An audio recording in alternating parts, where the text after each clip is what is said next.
السلام علیکم پیارے دوستوں۔ بصرہ کے شہر میں حضرت رابعہ بصری کے حسن و جمال کی دھوم مچی ہوئی تھی، مگر جوانی کے شب و روز انہوں نے یاد الہی میں گزار دیے۔ آپ کے چہرے پر پاکیزگی کا ایسا نقاب تھا کہ دیکھنے والوں کی نگاہیں خود بخود جھک جاتی تھیں۔ اس زمانے میں ایک نوجوان نے انہیں رات کے وقت ایک قبرستان میں چاند کی طرح چمکتے ہوئے دیکھا۔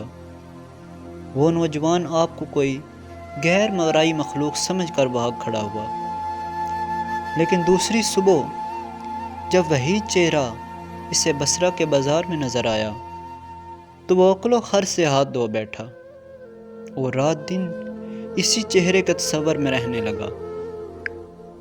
آخر دل کے ہاتھوں مجبور ہو گیا تو لوگوں سے پتہ پوچھتا ہوا حضرت رابعہ بصری کے گھر جا پہنچا۔ حضرت رابعہ بصری فرمایا کرتی تھیں کہ دل کے دروازے ہمیشہ کھلے رکھو، کیا معلوم محبوب کس وقت دستک دے دے، مگر گھر کے دروازے بند ہوں یا کھلے ہوں ان کے لیے برابر تھے۔ نوجوان کو خلاف توقان کا دروازہ کھلا ہوا ملا۔ اس نے اپنے دل کی دھڑکنوں پر بڑی مشکل سے قابو پایا۔ رات کا وقت تھا، اندر چراغ روشن تھا۔ یہ سوچ کر وہ نوجوان بے باکی سے اندر داخل ہوا کہ حال دل سنانے میں کیا حرج ہے، زیادہ سے زیادہ انکار ہی تو ہوگا، واپسی کا دروازہ بہرحال کھلا ہوا ہے۔ لیکن جب وہ نوجوان اندر داخل ہوا تو وہاں کوئی نہیں تھا، البتہ چھت سے کوئی چیز پڑنے کی آواز آ رہی تھی۔ نوجوان بے باکی سے سینہ چڑھتا ہوا چھت پہ گیا۔ حضرت رابعہ بصری عشاء کی نماز سے فارغ ہو کر ثناءخوانی کر رہی تھیں۔ پروردگار، سارے ستارے روشن ہو گئے، لوگ سب سو گئے، بادشاہوں نے دروازے بند کر لیے، ہر محبوب اپنے محبوب کے پاس جا پہنچا اور میں تیرے سامنے کھڑی ہوں۔ نوجوان نے جب یہ سارا ماجرا دیکھا تو اس نوجوان پر سختہ طاری ہو گیا۔ اسی اثناء میں حضرت رابعہ بصری نے پلٹ کر اس کی طرف ایسی نظروں سے دیکھا، اس کی زبان گونگی ہو گئی۔ حضرت رابعہ بصری نے اس نوجوان کے قریب آ کر پوچھا، کیا تم مجھ سے شادی کی درخواست کرنے کے لیے آئے ہو؟ نوجوان نے لرزتے ہوئے ہاتھوں سے اپنی زبان کی طرف اشارہ کیا کہ وہ بول نہیں سکتا۔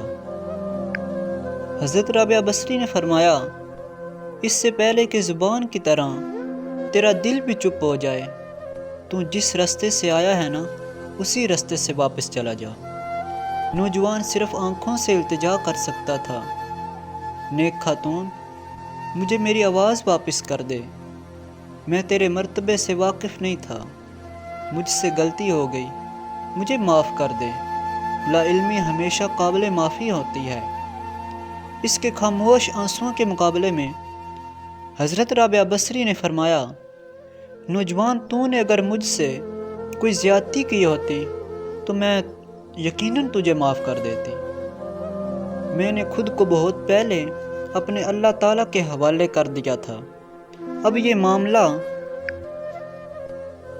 معاملہ تیرے اور اللہ پاک کے درمیان ہے۔ معافی مانگنی ہے تو اس سے مانگ، تو سچے دل سے توبہ کرنے کا ارادہ کر تو شاید تیری توبہ کی خاطر تیری زبان کھل جائے۔ یہ فرما کر وہ نماز کے لیے کھڑی ہو گئی۔ نوجوان بھی بے اختیار ہو کر سجدے میں گر گیا۔ وہ نوجوان زار و قطار رو رہا تھا، نہ معلوم کب تک رویا۔ جب اس نوجوان کو ہوش آیا تو اس نوجوان کی زبان کھل چکی تھی اور توبہ توبہ کا ورد کر رہی تھی۔ بصرہ کے بازاروں میں وہ سال تک وہ نوجوان دیوانہ وار ہو کر توبہ توبہ کے نعرے لگاتا رہا۔ اس کے نعروں سے بصرہ کی گلیاں گونج اٹھتیں اور بچے سہم کے ماؤں کے سینوں میں دب جاتے۔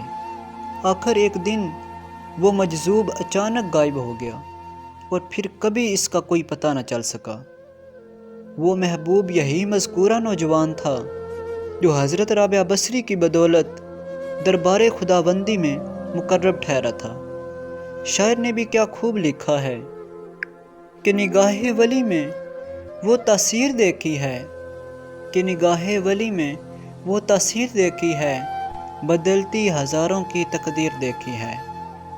پیارے دوستوں، حافظ ابراہیم کو اجازت دیجیے، اس امید کے ساتھ اگلی بار ایک اور ویڈیو لے کر آپ کی خدمت میں حاضر ہوں گا۔ تب تک کے لیے خدا حافظ۔ اللہ پاک آپ سب کا حافظ و نگہبان رہے۔ ہنستے رہیے، مسکراتے رہیے۔